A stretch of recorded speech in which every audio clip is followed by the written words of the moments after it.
There we go. All right. Well, welcome to episode 4 of our creative conversation. I can't believe that we've come this far. It's just really mind-blowing, isn't it, Kelly? I know. I mean, it feels, yeah, I can't believe it's episode 4. At the same time, I'm like, are we not on episode like 10? Right. Yeah. The amount of stuff that we've like covered, it feels like we should be farther. But yeah, I mean, episode 4, which is great. Yeah. Covering a lot. It's and just want to say thank you to everyone. The support has been phenomenal, and just the not just the conversations, but Robin, you were mentioning just the connections that you've made in the community. And I think that that's really, why we started this. It was originally like, let's bring some resources together. And then Kelly said, like, I'm really missing community. Like, let's create more of a community. And I think that that was just a really fantastic idea on her part, because I think there's just been so much more value in that human connection that has been formed here. So yeah, it's good. Tonight, we have our guest moderator, Shauna from Simplified Savvy, who's here to talk all things social, which is, I don't know about you guys, but one of like the bane of my existence in my like lack of knowledge and fear and confusion. And so I personally am very excited for everything that Shauna brings to the table and her insight. And just, I really love, Shauna, your simple approach and the way that you just take the stress out of it all. So I'm really excited for you to share that with everyone. Yeah. Yes, I am so excited to welcome you. And also, I think, yeah, like the fact that you make it simple and just sort of do what you can and kind of like get the most out of your time and see what happens. Yeah. I'm just going to open up the deck here, and then Shauna, let you kind of just do a little intro about yourself and kind of just tell the group, who you all skip past Kelly and I, because who wants to know about us? Let's get to the exciting part here. Let's get to Shauna. So yeah, hi everyone. I'm Shauna, owner and founder of Simplified Savvy. So I provide social media support services mainly for service-based entrepreneurs, so including management as well as consultations. So really my goal is to make the business owners that I work with realize that social media is not that deep. It is supposed to be fun, social, simple, and fun. Those are my 3 rules. If one of those is missing, it's time to rejig the strategy because it really is something that's supposed to just enhance your business. It's only one part of your marketing, and really just is something that you should be manageable and not a source of stress. So I try to help them ditch that stress so they can get back to doing what they love and let this just be something that's fun that they can do, in the time that they have. Love it. And I love, like, I find it so funny that it's like, you feel like you need permission for that, because it's, you could get caught up in this whirlwind of like, did you hear what's out and the new rules and this, and then suddenly get so serious, and then you coming on and just saying, no, it's meant to be fun. I'm like, oh, okay. That's great. We'll just jump into our first prompt if you're okay with that. And if you want to just throw that out to the group, Shauna, and then we usually just see where it takes us. Yes. So, this is a question I get a lot, and, is hotly contested, but do I need to post daily? My answer is hell no. That is so much work. Who has time for that? Honestly, like, unless, again, you're a content creator, who that is literally your job and you have a team of people ready to like help you do that. No, absolutely not. Figure out what is manageable for you. So I find that most people can do 2 to 3 posts a week, and that is manageable. So find something that you can do that feels manageable, that you could do consistently. So say you decide you're going to post every Tuesday, Thursday. Perfect. Then every Tuesday and Thursday, you schedule that out. And if that's when you can show up, that's when people will start to like expect that from you, and they'll look for your posts and stuff like that. But again, something that you can do consistently 2 to 3 times is absolutely appropriate. And that is what I only do depending on the week, 2 to 4. My clients, almost all of them do 3.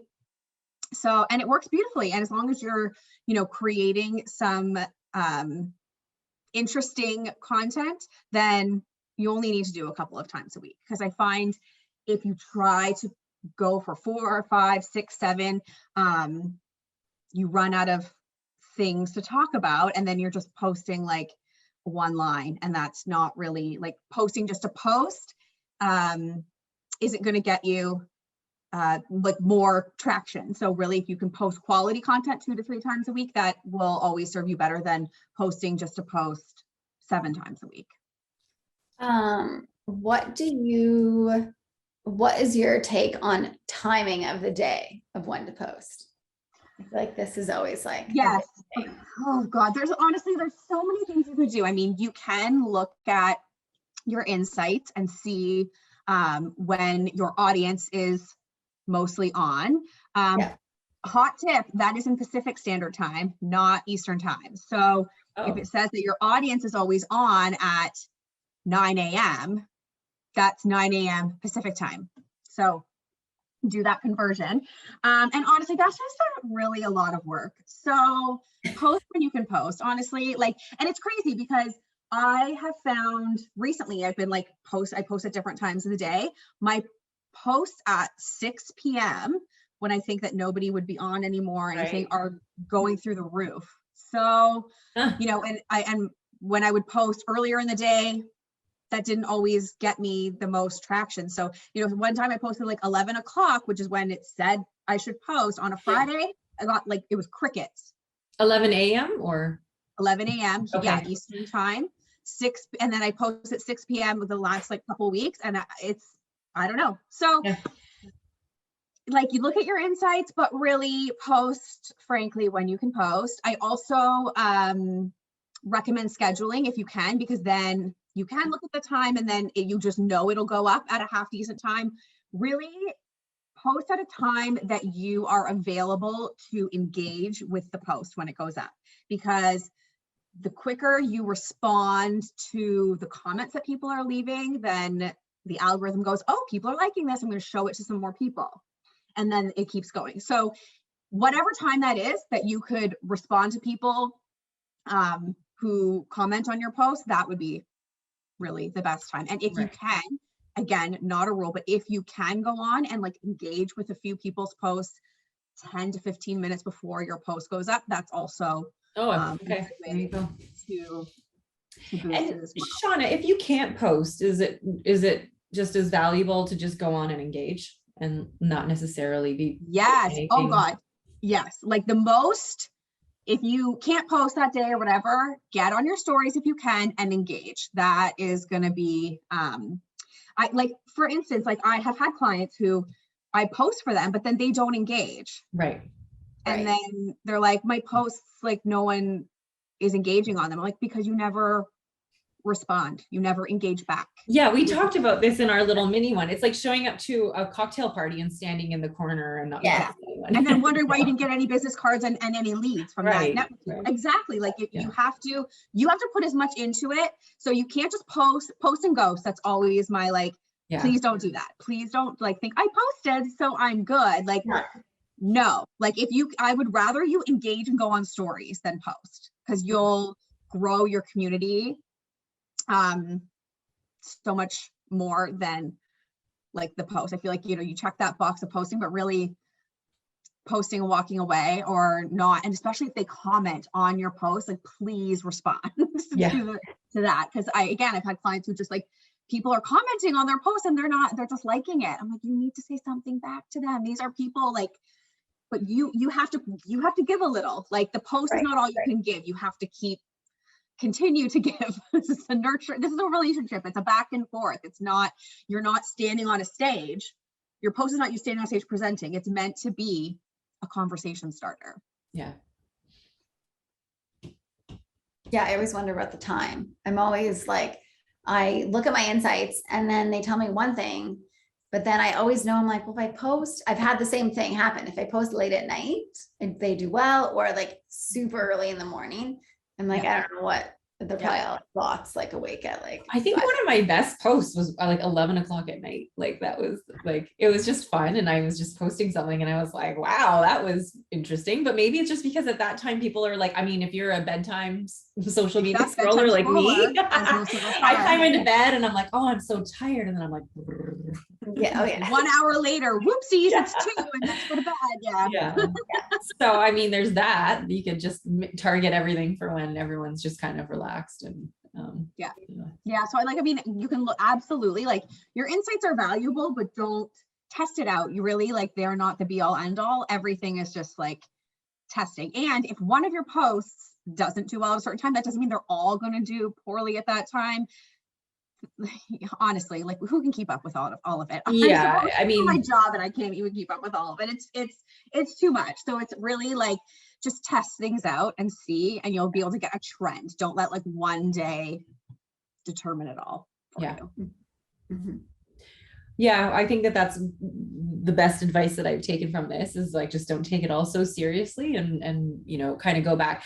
And I was feeling that lately. I was like, when did this become such a job? Like, I remember it just being this fun outlet to like, just kind of share a little bit behind the scenes or have a little bit more personality than what you have, the capabilities of being on your website. And it just started to feel like everything was telling you to make it so much more of a job, and you know, you kind of lose sight of that. So that's my take now. I'm going back to just a more relaxed, have fun, and engage approach, right? When it feels like a job, you're tired and you don't really want to be there and be having those conversations. So yeah, and the post, it'll show in the post, it'll show in your in your interactions. So like if you don't want to be on there, don't be on there. Only like it's a social app. Go on when you're feeling social and you want to chit chat, and when you don't, put it down. Yeah, and go do something else. Yeah. Hey. Should we go on to number 2? Anyone have any questions or thoughts or any concerns about like how often you should be showing up or where you should be showing up? Stories, reels, anything like that? I find I don't have any insight on how often you should do that, but I think people underestimate. I think people get caught up a lot in their insights and in the data and in the analyzing and in the numbers, where like for certain types of businesses, I know for mine, I might have people follow along with me for quite a while before they decide to book. I don't sell consumable that, you know, you need to order every month or you need to go. So I might think my posts are crickets and I'm not getting anything, but I've had it happen more often than not when people say, oh, I've been following you for a while. So it is registering. It's just not everybody's a commenter. Not everybody's like, you know, hearts everything, but somebody is seeing it. I think you just have to trust that the right people are seeing them, they're following along, and when they're ready, you know, they'll kind of initiate that. I don't know. I think it's easy to just analyze these numbers and go, oh, like that got 2 likes, like what was, you know, or whatever it was, but you just, I don't know. Yeah. Absolutely. Yeah, no, that's so true. I had that comment recently when someone was like the same thing.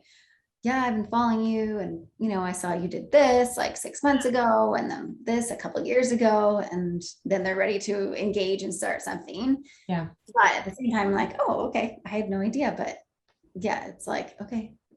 I find that with a lot of things, like people just, they take their time and or like for real estate agents that I work with, like people don't need a home until they need a home, but they're following along because they're getting a vibe for you. And then when they're ready, they will. So you kind of, I think, have to let go of some of that worry that not everything is, you know, translating or getting the biggest.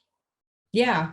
And that's a really good point. At the end of the day, really what people are getting quietly that you don't realize is little flavors of who you are, what you're like to work with, and whether it resonates with them. And then they're building their case as to whether they're going to eventually hire you. And I think we're all in this similar situation where it isn't that, you know, everyday consumable thing. And it really is about like fostering those relationships. And it kind of, you know, it starts back here quietly and then one day becomes something. So yeah, it's just really just showing up, having fun and being you. And then eventually that'll mean something. So. Well, and I heard something recently too, that like the marketing rule of 7, that people needed to see something 7 times. Was it before 7? I they thought it could- was 12. I thought it was. No. Do you want to know what it is now? What? 77. No, Oh my 77 that is a 2020 I'm joke. out. But that's like through your story. So if they watch all your stories in a day and that's 10, then there's 10. But Okay, they okay. need 7, Okay. it can be on average 77 touch points before they're ready, because we consume so much now. Like in the 30s, Interesting. when the rule of 7 came out, there wasn't very many ways that people could find you. Now, like we're consuming so much stuff Yeah. that we need to be reminded of these people all the time before we're like, oh, right. Okay. Yeah, them. Yeah. Okay. Right. Keep going. Tell me what you've got. You know, and you're always building that know, like, and trust. So they're just continuing to like, okay, now, yeah, okay, I think I get your flavor. Okay. Oh yeah, I like that.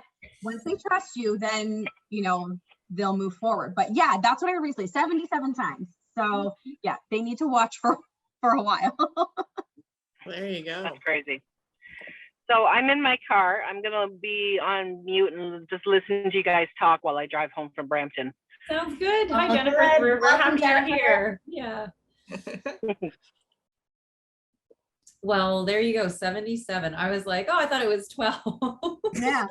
I don't know if that's true, but that's what I heard recently from like one of my social media mentors. And I was like, holy hell. Okay. So yeah. It does make sense. You're right. We are bombarded and and I'm trying to think back, like things that have gotten me strictly off of social media, like that have convinced me to invest or purchase. And it's a really long time that I follow and I consider and I watch, and then I learn something, and then maybe something that gets posted where I'm like, oh, okay. Like now that I know and like and trust this, now they posted something that now makes me want to go out and purchase. It's like that build up to like that Right. It really is a long runway and a lot of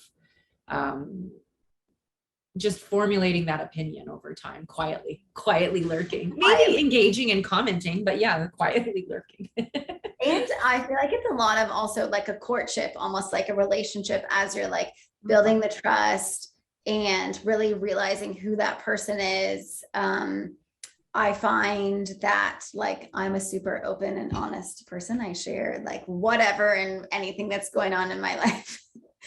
And a lot of people like, I'm always like, oh, why do you care about that? But it is what it is. And yeah, it's always just kind of like, oh, okay, so that's what's going to make someone engage. But all right, so we'll just like continue on with that. But that's also who I am. And so I guess that's what my clients and people that I work with, I guess, are like, I guess they are also like-minded in that same mentality. For sure.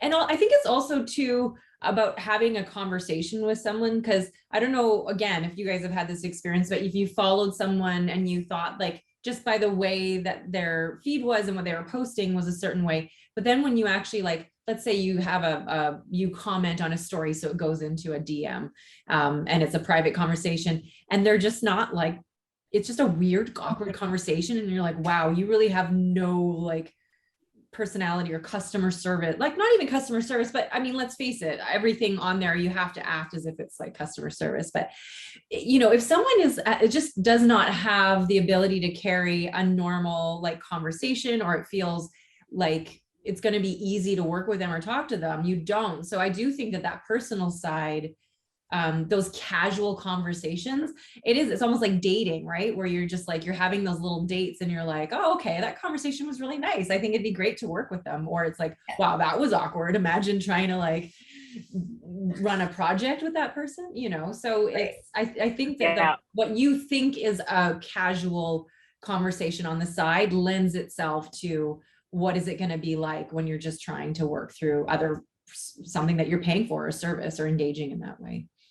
Yeah. And that's how you can tell if somebody's doing social media for them.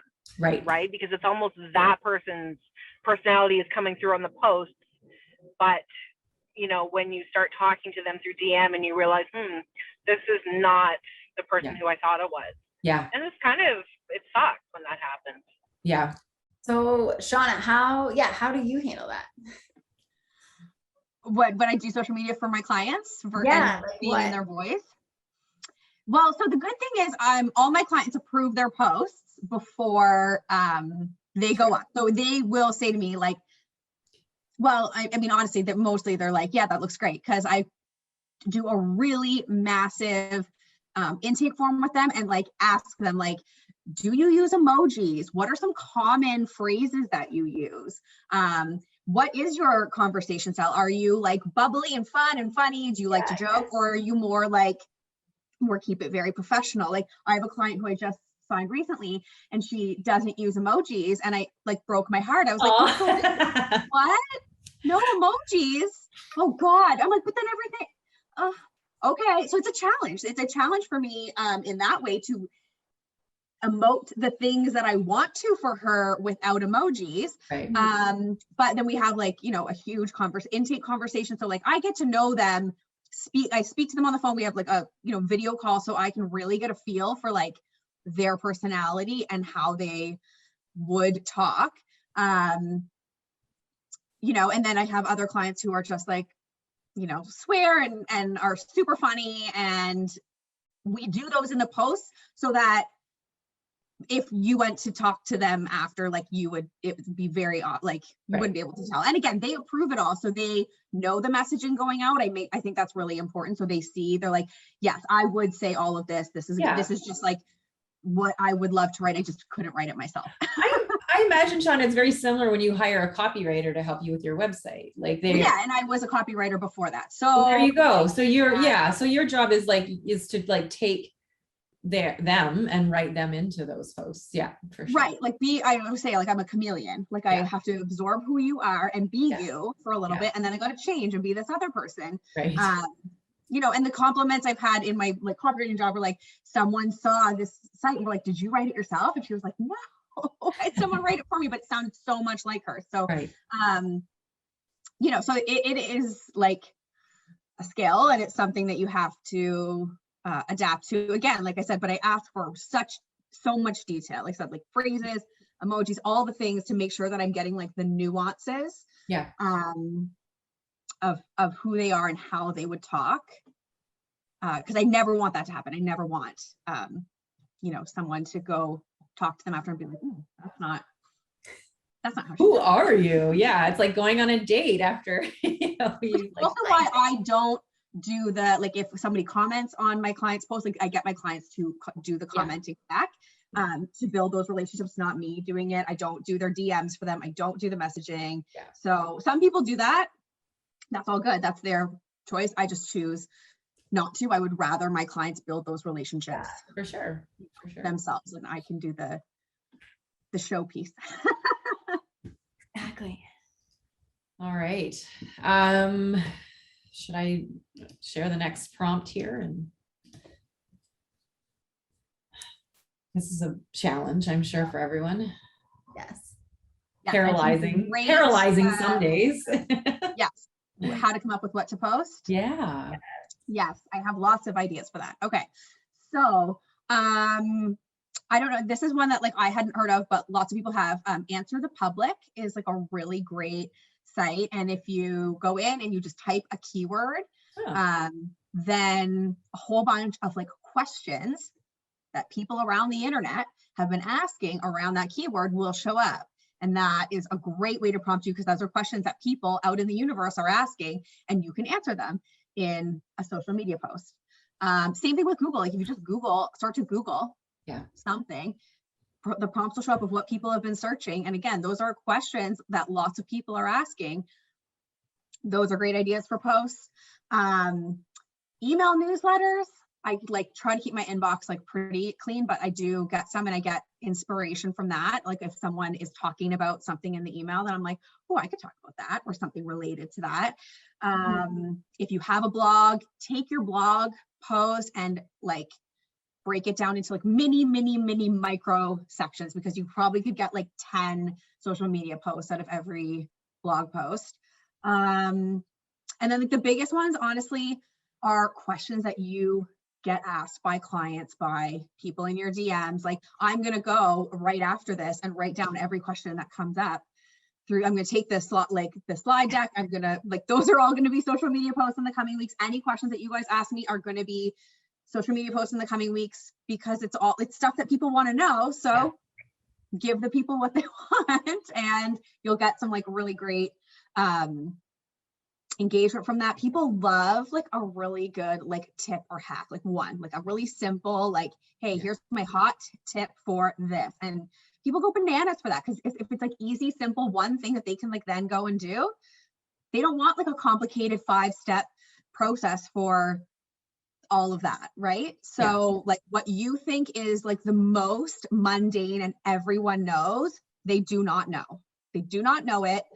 So talk about it. Like I get for sure the most engagement from, I can't remember what I did. I was like, hey, did you guys know that you can get like music by changing your category to entrepreneur? People went wild. And I was like, oh, I thought everyone knew that already. Right. No, nobody knew that. I did not know.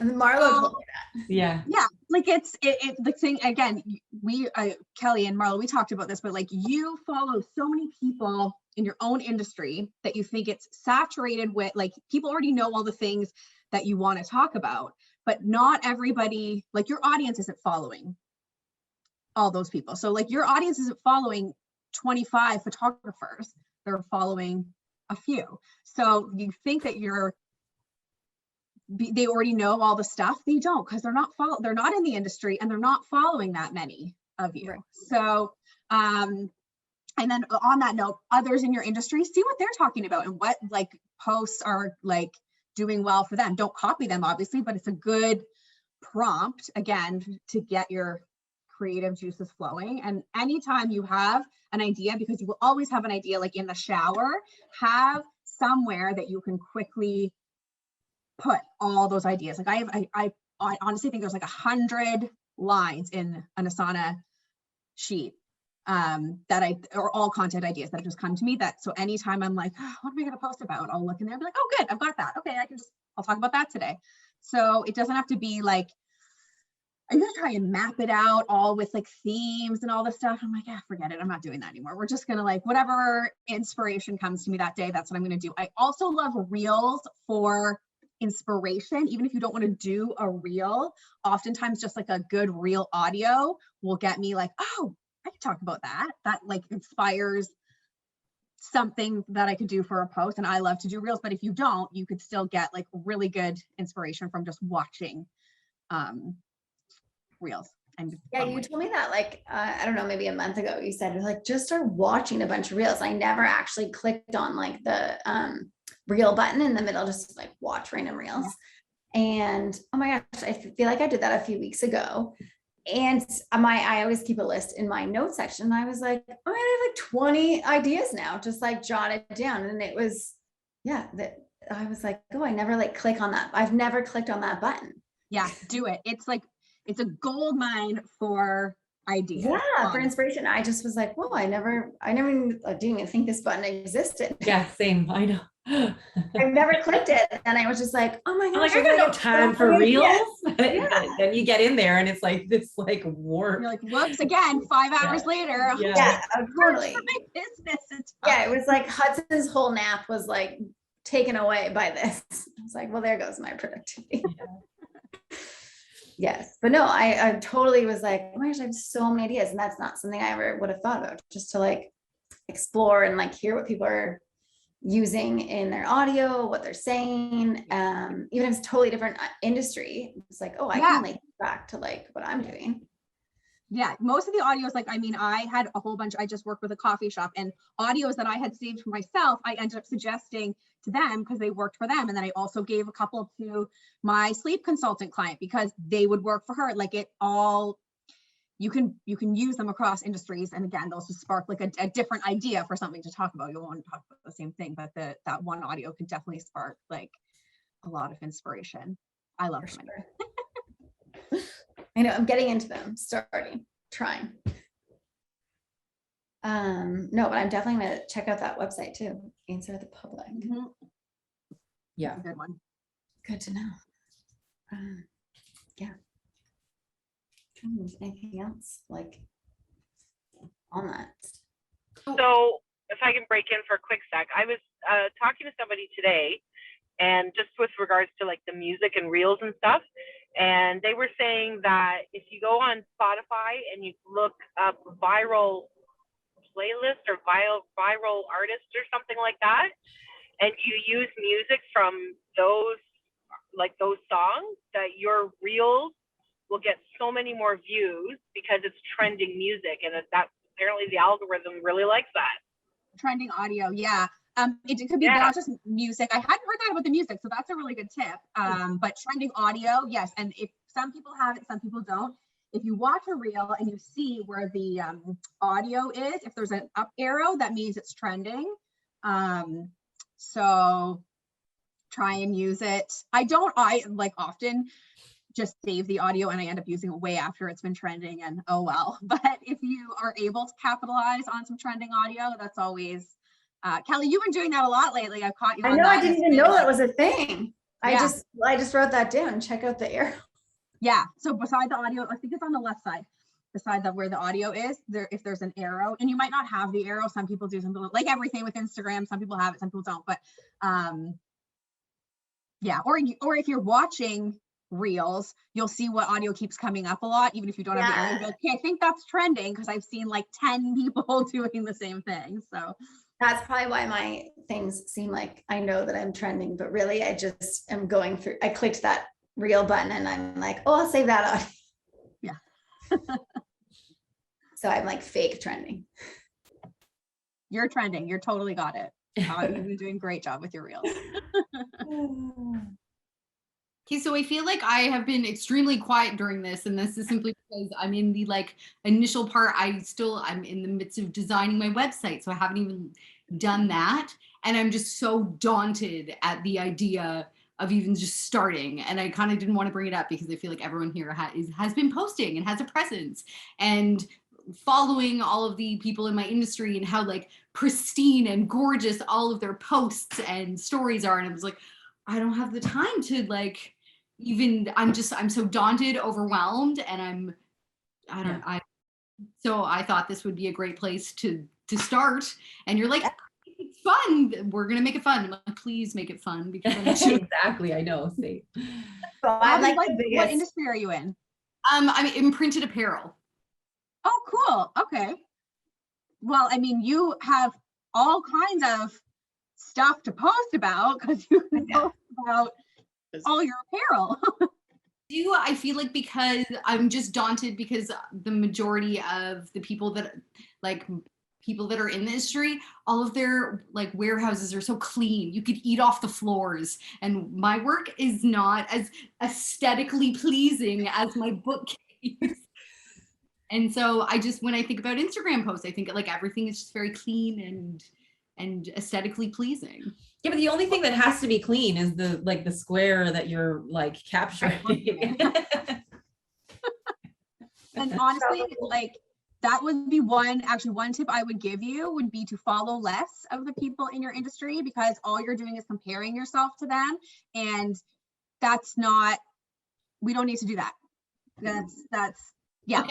Follow less of them, because you don't need to copy what they're doing just because they're doing it. Who cares if they're, that's sometimes I'll do that. I follow tons of social media managers, and then the minute the link stickers came out yesterday, they're all posting about it. I'm like, well, fuck, I'm not going to do that. I'm just not going to. Oh, well, they're all talking about it. I'm going to share it in my story, and then we're going to call it a day. I don't need to talk about everything they're talking about the same way they're talking about it. That's not interesting. And again, we have talked about this a little bit, but what makes you you? People are going to be drawn to your apparel because of you, and they like your stuff. So don't worry about what everyone else is doing. Start where you can start, and just again, and also especially with your apparel, just style, take a picture of yourself wearing it, and there you go. Put up a post, be like, hi, I'm here, this is me. Talk about who you are, why you started your business, what's the fun fact about you. People want to get to know you. People want to support small businesses, especially now. They want to, lots of women want to support fellow females in business. So show who you are, because you will, people will be drawn in to buy your stuff because they know it's another female small business owner. They're supporting somebody else's dreams, and that will resonate with people way more than whatever you think these other brands are doing.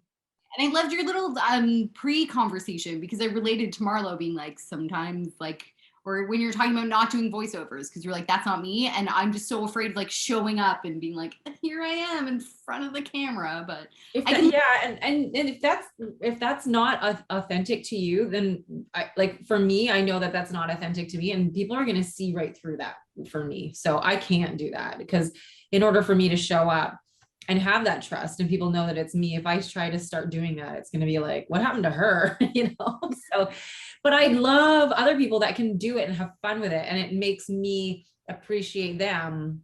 And if they started to do something different, then I would be like the same thing. So I think, Robin, it's like whatever feels the most authentic for you, you have to do, otherwise people are going to see right through it. And like me knowing you personally out of everyone in the group here, like what I know that you can bring to the table is, in that comparison game is dangerous, because you get caught up in the way that other people are doing things. But the thing that you forget is also that opportunity to pivot. Like if everybody's been doing everything the same way for so long, you've already like failed yourself before you've even given yourself that opportunity to potentially be something that's very different and very fresh, and maybe your audience is super hungry for it and you're not even aware of it yet. But they're watching all the same people do everything the same way, and you being this super kind and talented and authentic and just bringing something very different could end up being what skyrockets you. So, it's like, don't let that comparison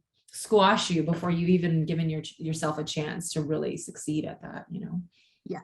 And you definitely don't have to show your face. Like I recommend that you do sometimes, but you don't have to, especially in a product space. You can like show your product a lot. And if you want to make use of a reel without showing your face, take a video of you panning across some of your apparel, of you working to create your apparel with some music. Boom. With the arrow up. Yeah, with the arrow up, sneak peek behind the scenes. Here's what do you guys think of this pattern? Or whatever, sorry, I don't know exactly what you do, but you know what I mean? Like something like that. What do you guys think of this? What do you think this is going to be? I don't know, and that works. Yeah. People love that stuff. Anything that feels like they're getting a sneak peek behind the scenes, people love that too. They want to see what you're up to. So, and if you don't have, you don't have to have a website either. Like I'm all about like having a website, but you can be on Instagram before you have a site. One of my like, I don't even just get on there. She's like, start posting. Yeah. Like, yeah. It's going to take you a while to build up anyways. Yeah. Yeah, for sure. And I think there's so much, like, I went through the same thing about like, there's the comparison of so many designers out there. There's like, oh my gosh, they have amazing things.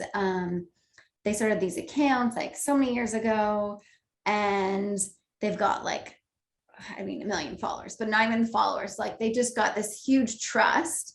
But a lot of them also like, they're also, again, they're not me. But I also feel like I'm more of a just like do it and okay, like let's just get it done. Like I would rather it be done than to be perfect. When it comes to things like that, like when it comes to actual work that I feel differently, but when it comes to like things like social media and just little things in my business, I'm always like, okay, I'm just gonna start a timer and I just gonna do it, and then timer's up, then I'm done. That's it. Yeah. Otherwise I end up just like nitpicking and like, oh, this post, I can move this over a little bit. But so I feel like also, just like start posting and see what happens. If like what is the worst that's gonna happen? What is the worst that's what gonna is happen? the worst? Like nothing. It's Instagram. There's only positive. Who cares? Honestly, like it's really, that's the whole thing is like, nothing crushes me more than people like, I have all these ideas and then I start to go to post and I just I'm like, and then I don't. I'm like, oh my God, please, if you have it there, just put it up, because then you put it up and something's out in the world. Who cares? If you went back to my Instagram when I first started this account, it's horrific. Like you should be embarrassed by the beginning, because that means if you're not, then you started too late. Just do it. And you'll get some great feedback, and that'll like boost you to be to keep it going once you get in the habit of it. And again, a very, very small percentage of people see what you post. 2 to 4% of your audience sees your post. Yeah. And I was just Very- gonna say, so to very- get those 77 touches, you have to just keep, you know, sort of showing up and throwing it out there. And no one's gonna remember. Like, that's the one thing too. Like, when I spend 2 hours putting something together and I'm like, this is gonna show up in some, like, 5 seconds of someone's day, and then they're not gonna think about it again. What they're gonna think about is the collective overall, the little Yeah. pieces. But that one post that I'm stressing about and getting right, or you know, it's like, ultimately at the end of the day, it's not about that one post. It's about the collection of things that you're doing and the authenticity and the conversations. And so Yeah. I think too much weight, I mean, it's like a lot of things, right? We can get inside of ourselves on it, and you just kind of got to move on from that. Yeah, I think And we you know, think, it's like, actually, sorry, I just want to jump in. It's really, people really like seeing messy workspaces too, because then it just shows that you are really truly authentic. So like, back to your comments about like the aesthetically pleasing, blah, blah, blah. And like, yeah, that's really nice to have, but it's like, this is really who I am, and this is how I make it, and it's gonna be messy. And if you, there's a girl that makes decor, oak and feather decor, I think is what her Instagram is, and her workshop is a giant mess, but it's awesome, you know. And she does all sorts of stuff from the workshop. She doesn't worry about cleaning it up. You know, she's in a toque most of the time, like, but it's because her personality comes through, and people love her for it. Absolutely love her for it. Yeah. Yeah, that's such a great point. I think we live in a really cool time where you can show up in your pajamas if you want. If you're resonating with people and you're doing something that they love, like, that just becomes the thing that they love you for. You know, I don't think that our parents could say that they could do the same, like create a business online and show up in their toque or whatever it is, or like, you know, baby on hip, and or whatever the things that used to not be acceptable in the workplace is actually now what is allowing a lot of businesses to thrive because of the honesty and the presence that it has. So take advantage, Robin. Show up, Yeah. be messy. Get in my pajamas. Just get on We're story. all gonna follow you after this. You better be on it. Okay. Well, I'm gonna- Accountability. yeah, Robin, I'm checking in. So Yeah, start that account. So good. All right, we should do maybe another. Yeah, what's our next? Let me just see, what do we got left here? Okay, yeah, we go. Is it the how much is too sharing too much? Yeah, there you go. Yes. So does anyone struggle with this of like how personal you should get? Is that a question 1,000,000%. yeah. Anyone else? Shauna? I don't know how old everybody's kids are, but having for myself, I have teenagers. Mhm. And so it's a thing to be aware of, that there's going to come a time where they won't want to be filmed. They will become self-conscious of when people are like sharing, you know, their lives and their kids and stuff like that. Yeah. I like can't really do that anymore. There's a line where all of a sudden you realize, oh, you know, it's a different kind of ball game than when they're, say, a toddler or something like that. Yeah. And showing that side of life. So I find for myself, like, you know, there's my dog, he doesn't mind being on camera, but I don't want to necessarily. I'm more aware of their presence and stuff in the world than my own kind of. So I've pretty much had to stick to my business. Yeah. And stick to that, not really shown that side other than my dog. you could, if they're comfortable, you don't have to show them. You could talk about them though, Yeah. like, and not talk about them, but talk about being a parent of teens, you know, or like, you know, I don't show my kids that often really, and like almost never in my feed. They're on my stories, you know, if we're like on a day out, if I feel like it. But, you know, I talk about, oh, the kids are in school. So yay, I'm back to my desk because the kids are at school. My husband went back to work. Thank God. I got it, you know, the house to myself. You know, you can talk about it without like, and he's almost never on in anything I do either. So, and again, it's totally about comfort level and how much you want to share, but you don't always have to show them for people to get a feel for your life. You know, you could be like, oh, this, you know, today I've got to get this work done because then I got to take one of the kids who's got baseball practice. And like, they don't need to know how old they are, but you can be like, this is life. And someone might be like, oh my God, my son plays baseball too. What it, like, you know, you never know what that connection is going to be. It's the same when we talk about like showing your face or not. People can get a feel for stuff you're doing without you necessarily showing your face or showing like the other people. You could just talk about it, or like show about what you're doing in the day by showing the actual, like a picture of your desk, or, you know, a sneak peek of like your screen, like scribbled out, like, what am I working on today? You know, so there's ways to get around it, to tell people about your life without showing them like into, you know, right into your house kind of thing. So, and again, it's totally about your comfort level. Some people, like Kelly, you said that you love to share. I also love to like share way too much about my personal life.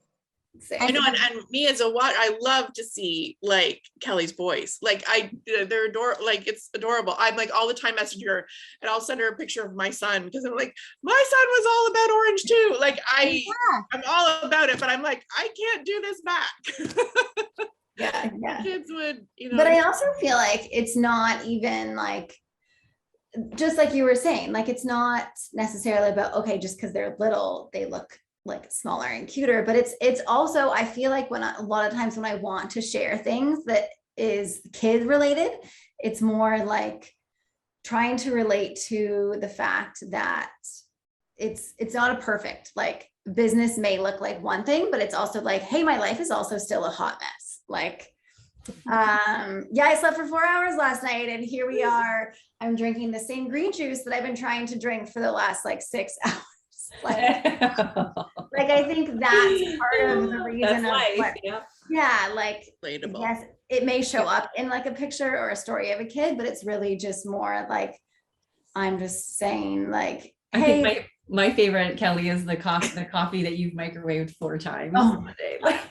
Like I literally put enchiladas in the oven this evening for dinner and took out last night's dinner because I turned the oven off. I guess I fed the kids, turned the oven off, and then forgot that my dinner was in there.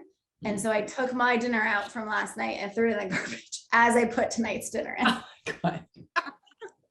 That's hilarious. So that should be also, so like that is you should share that. That's hilarious. Why I know my phone, I don't even know where my phone is, but that's more like when I'm showing up for the, like showing kids stuff, I'm more trying to be like, see, like it may all look like the grass is greener, but it's not. So people find like people get comfort in seeing real things. Like I think ideally what you follow with your social media should be stuff that makes you feel good, makes you feel relatable. I know I measure that. Like if I'm feeling like crap every time I see a post from somebody, I will unfollow.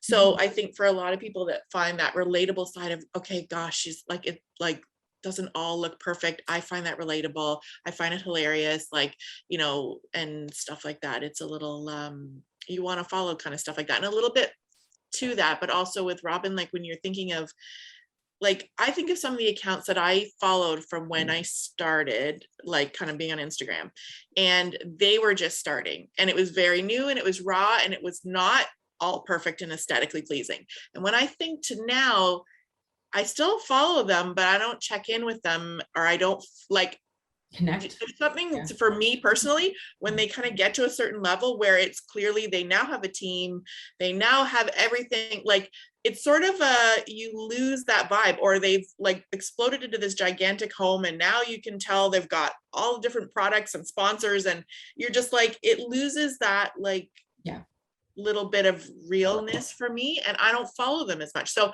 I think you should definitely unfollow a lot of the people that you are in your industry, like let go of a bunch of accounts and let them go. You can check in with them down the road here and there, but just don't like have them part of your feed and showing up in your face all the time.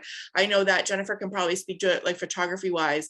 Like I followed every photographer I could find when I was starting, and I don't know how many I might have left, because I've unfollowed so many. It's more people like I'd have relationships with, or maybe a few that I really kind of admire their work. But I found it was always making me feel bad when I saw it. And I thought, okay, not healthy, not good, not productive for me, and stopping me from actually doing what I need to. So and hijacked that, sorry.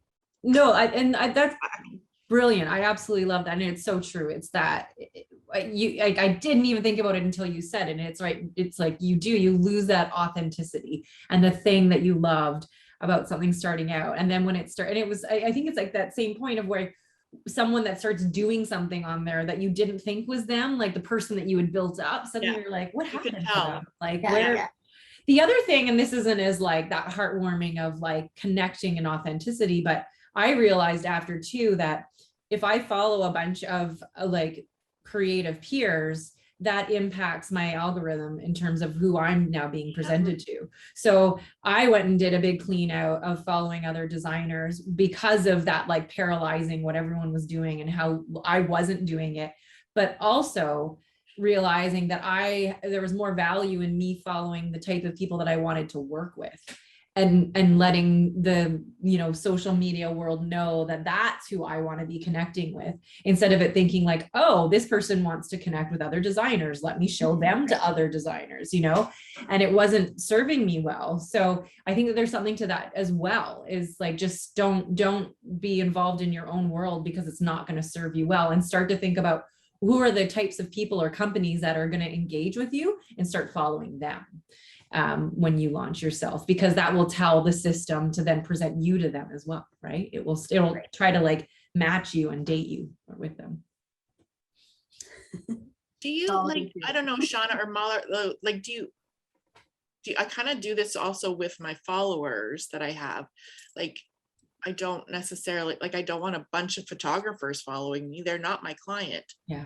So you can actually remove them. Yeah, and that's what I generally do. I don't like the ones, like I said, that I have a relationship with or whatever, then yeah, but I don't want half of my thing to be photographers. Like, what's the point of that? They're not my client.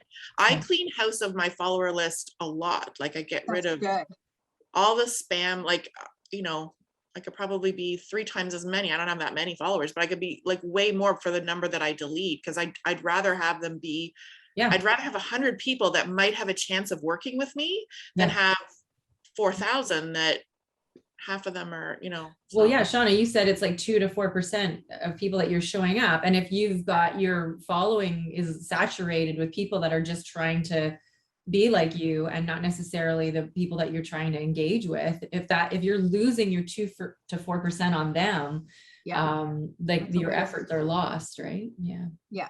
And it doesn't do well for your engagement. And so again, it does all bad things for the algorithm. So Allison, like, you nailed it. Like, you should go through and clean out your followers, who you're following and your followers, like, regularly. Don't do it all like at once, because that can also do some weird things. And but if you do 20, if you're doing a mass delete or something, do like 20 a day, and it shouldn't piss off the algorithm too much. But I know some people can get like locked out of their accounts. Instagram jail. So but yes, absolutely, you should get rid of those fake followers, or people that you just don't want, again, to follow you because you want to be seen by. Yeah, it's not so much like I don't want them, like, I don't know, like, I'm nobody, but I'm just saying, like, I see no point to speaking to an audience full of people that are not likely to hire me, because that's why I have that account. I have my own personal account to be personal with. This one is for business. That's the goal of it. So yeah, that's interesting, because I feel the same way you do, Allison, about, I don't purposely follow other photographers. One, because I want all my ideas to be as original as possible, and I don't want to ever be accused of copying somebody. And 2, like same thing, just those who I'm good friends with, I'll follow them just out of, respect and whatever.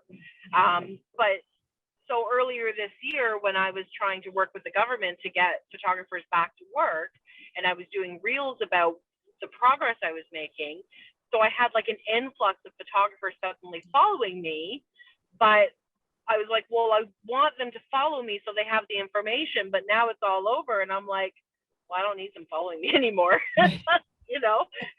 But like, I haven't had the time to go through and do that. But I did notice when you go to your followers list, you can sort them by people who have interacted with you the least. And I usually get rid of those because like they're people who, you know, had an Instagram account at one point and then just stopped using it or whatever. And so I'll go and clean my list up that way too sometimes. Mm-hmm. Yeah, that's a good idea too. But yeah, cleaning house every now and again is a very, very good idea. Oh, I just learned that a couple weeks ago, and now I'm like, gotta do my 20 a day. Yeah. The X. It gets addicting. You're like, no, You're not getting you. the You're out. I guess the thing that I struggle with was balancing out that like that quiet purchaser. And so I like, for me, I remember following this painter that I'm absolutely in love with and hope to own one of his pieces. I've like put it on my Christmas list for like years now. I'm close because my husband told me he almost got the painting, one of his paintings for me this year, but then something else. Anyways, I went to go find him to tell a friend about him and I couldn't find him. Like I knew his name, but he wasn't in my, like I wasn't following him. So I had to go back into an email of my husband to like make sure I had the name right. Then I finally found him and realized that he had removed me, and probably because I'm like just this silent follower. I don't really engage a lot. I love, like I'll like his stuff, but I don't really comment. And it's just not something that I would spend time on, but he's in my back pocket of something that I want to own. And I thoroughly enjoy seeing his work in my feed. And so I guess my concern would be like removing someone like that, you know, so it's sort of like, I guess you really have to be intentional as well and making sure that it's like, let's say other designers or nameless bots that you're removing, but you would never want to take like someone that is like in that process of really sussing you out, you know, quietly. Right. Like, yeah. All right, should we go through the challenge? What do you think? What? Ready. Shauna has kindly put together this incredible amount of information and sort of a challenge. We can share this with everyone in the follow-up email so that you're not trying to write all of this down, but. So it looks like a lot, but it's really not. It's not that crazy. One of them is clean things up and engage. So we've already talked about that. So if you're already doing that, you know, you're good to go. But yeah, so it's really, I mean, again, this is all like stuff that shouldn't take you very long, but it's just something that, you know, you can be mindful of. It can take you like a full week to do each one of these things. And then it won't seem so daunting. But so for week one, I have update your profile. The biggest thing that I know people that don't realize is that the name field is searchable. So you don't want to duplicate. I see a lot of businesses have their business as their handle and then also their business as their name, but you're really missing out on that search field. So if you have, you know, like I have Simplified Savvy as my handle, I don't have Simplified Savvy as the name under my profile. I have Social Media Manager, so that people who are searching for a social media manager, I will show up in that search, because no one's going to be looking for Simplified Savvy so unless they know me specifically. Right. So that's a super quick change. In the bio, make sure you describe what you do. I find that I go to these profiles so much and they have something cute, like a tagline, which is cute, but then nothing else. And I'm like, and they're, you know, it's business name, product or service is their category. And then a tag, like a very witty tagline that just like doesn't give me any information. So I'm like, okay, bye. And then I go, because I don't know, I'm not going to go through and look at all your stuff to figure out what you do. I'm moving on to something else. So, and it's a very short, like little bit of space that you have. You only have like 150 characters. So like use them properly. Don't try to avoid like lots of fluff in there. Well, you can't have lots of fluff, but just make sure it's impactful and it actually explains what you do. Obviously a link if you have one, or even just like a link tree if you don't have a website. add a location, contact information, and then week 2 is just clean things up, like I said. So unfollow accounts you don't engage with and delete those followers. Follow hashtags related to your business and engage with those. And then I have to talk about engaging. So engaging with your audience in your feed, in your stories, and in hashtags every day, even if it's for 5 minutes each. That is going to be way more impactful than just like posting and ghosting. And like I already said, reply to all the comments and stuff like that. So that's like probably stuff you're already doing. So you can probably already check that off the challenge list. Shauna, when you go in to engage, let's say like you go to a hashtag and you're engaging like within that hashtag, what is your like go-to, so for you, you're obviously looking for clients that are looking for social media or whatever it is. What would you go in and like do? Like, what do you comment? Okay, so I would look, because I like to look for other small business owners. So like Entrepreneur Life or something like that or like Mom Boss or something like that. I want like other like mom entrepreneurs and stuff. So I'll go into one of those hashtags, something like that, just like an example, and then go into recent, not top, because top will show you the top rated post and it could be from 6 months ago. So go into recent, and then just if I scroll and I see someone who looks like, has a photo that looks like interesting or like that I relate to, and then I'll just look and see what they've posted. Or go into them and not necessarily comment on that post, but maybe I'll go into their feed and see if there's another post that they've done that I resonate with more.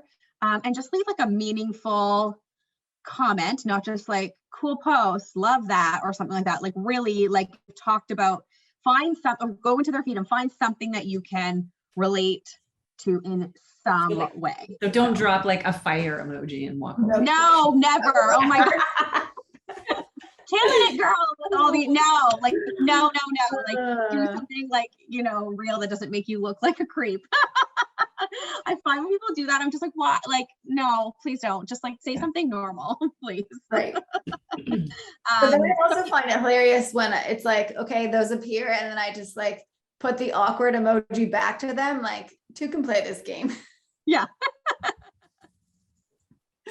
Yeah. So just, it doesn't, even if they said, even if on the recent, like that whatever post comes up, and if that post specifically doesn't resonate, go into their profile and you could probably find like another post that maybe you could, resonate with more. But even if you can just like comment on 3 to 5 of those posts from within a hashtag a day, that'll just, could introduce you to new potential people to connect with.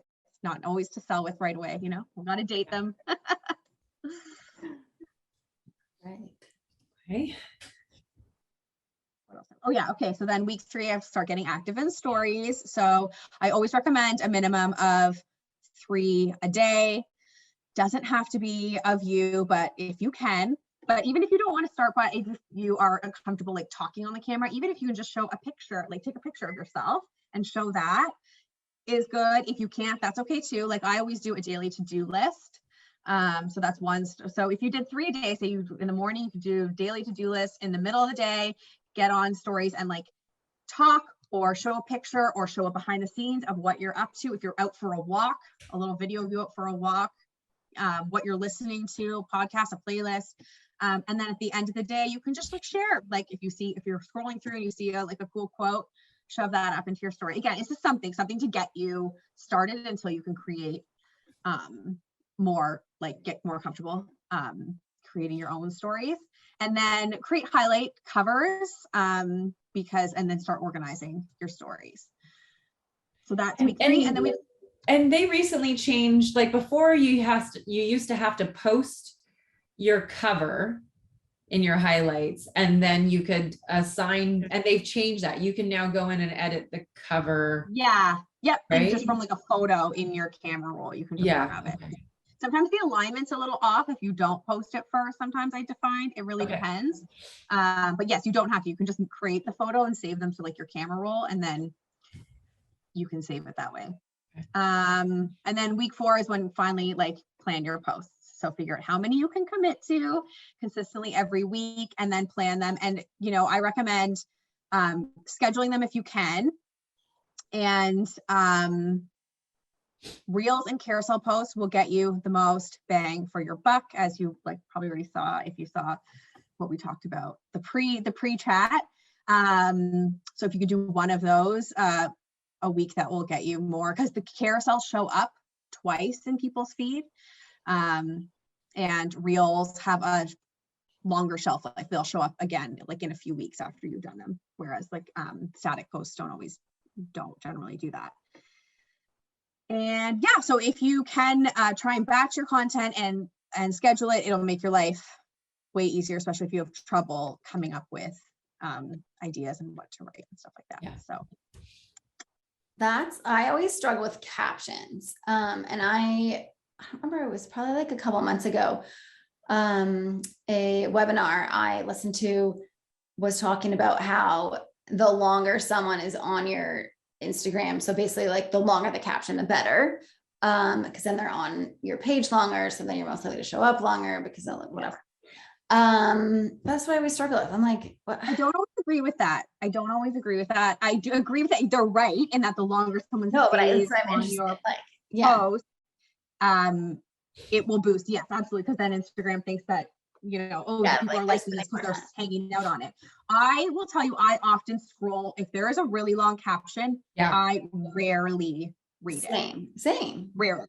So I tend to try not to write super long ones, and I definitely try not to go crazy for my clients. Like one a week maybe will be like very informational and longer, but then I try and keep it to 3 paragraphs. First line hook, second line meat, third line call to action, and call it a day. That's about people's attention span. If you have a long caption, break that up. Like lots of white space, or definitely people aren't going to read it. Lots of emojis if you like emojis. People get drawn in with that. But yeah, hook, couple lines, call to action, and move on. Don't novels, I don't know, like unless it's a really awesome story that's just really drawing people in, it's too much, and people again, they want to just consume. They're just gonna okay. No. That's why carousels do well though, because you can fit a little more information, and people will tend to flip, and they show up more times. So Good. Nice. So much. We always pack so much in. I'm like, at the end, I'm like, I can't believe how much we've talked about. So It's much great crazy. stuff. That just flew by. Like it's 9:15. I cannot believe this. We're going to wrap sort of the prompted stuff and just stop for a free-for-all Q&A and then kind of give the night back. But I just want to say thank you so much, Shauna. I just can never get over how much you bring, how much knowledge, and I don't know how you carry all of this in your brain and keep it all organized, but I really admire it and appreciate it and love, even though it is this complicated world to navigate, the simplicity that you bring it with. I really admire that. So, thank you. I'm so glad to hear that. Thank you for sharing that with us here, and people do watch the recordings after. So this will continue to give back. In that way as well. Yeah. Yes, we are so happy that you got to join us. I mean, social media, Instagram specifically is like one of the always hot topics. So we're so glad to have you. Yeah. Thank you guys so much. It's been so fun. I could talk about this forever. So I know we will. We'll stop recording. It's going to keep going. So, all right.